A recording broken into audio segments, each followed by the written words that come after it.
Eh les gars, on brise un mythe sur l'hypnose aujourd'hui? T'es prêt? Allez, c'est parti. C'est parti.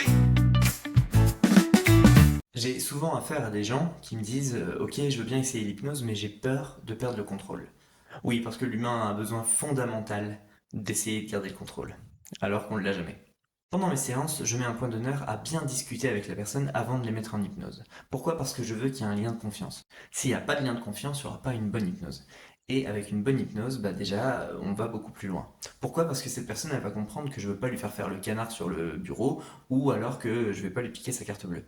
À partir du moment où il y a cette confiance qui est intégrée, elle va se laisser beaucoup plus faire parce qu'elle aura confiance en moi. Et si elle a confiance en moi, elle sait que c'est mon métier et elle sait que je vais pouvoir l'emmener là où il est bon qu'elle aille.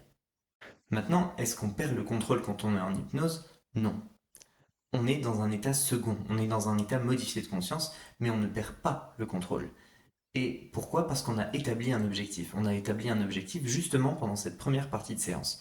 Je veux arrêter de fumer, je veux perdre du poids, je veux dégager ce stress que je ressens dans mon corps. Voilà, peu importe l'objectif, mais on l'a défini ensemble.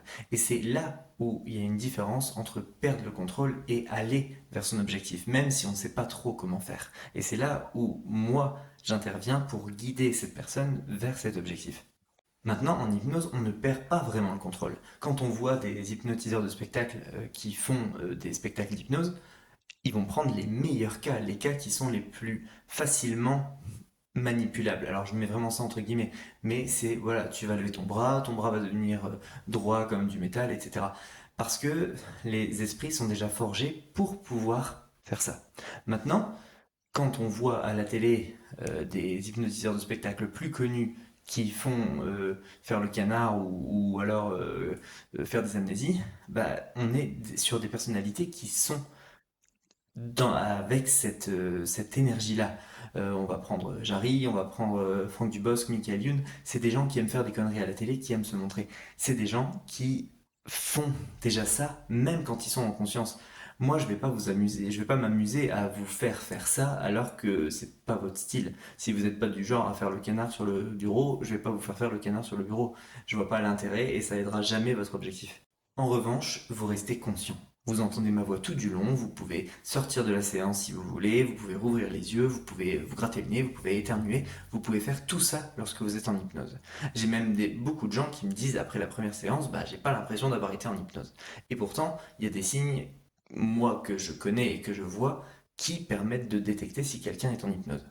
Donc la plupart du temps, ces gens-là sont en hypnose. C'est juste que on imagine que l'hypnose c'est vraiment un lâcher-prise total, un blackout, on se rappelle de rien et on donne notre corps à l'autre. Alors que c'est pas vrai, c'est pas du tout comme ça que ça fonctionne.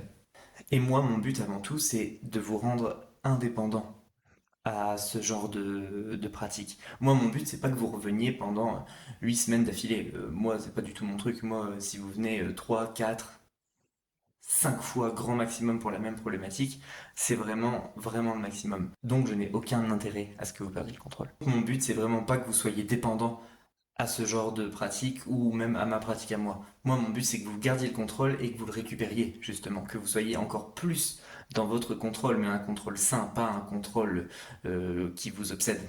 Alors si vous êtes intéressé par ma façon de fonctionner, parce que tous les thérapeutes fonctionnent de manière différente, mais au moins vous avez un aperçu de ma manière de fonctionner, vous pouvez aller sur pensée-énergétique.odoo.com pour prendre rendez-vous et on pourrait éventuellement en parler ensemble en visio ou même en vrai ici si vous êtes dans le Nord.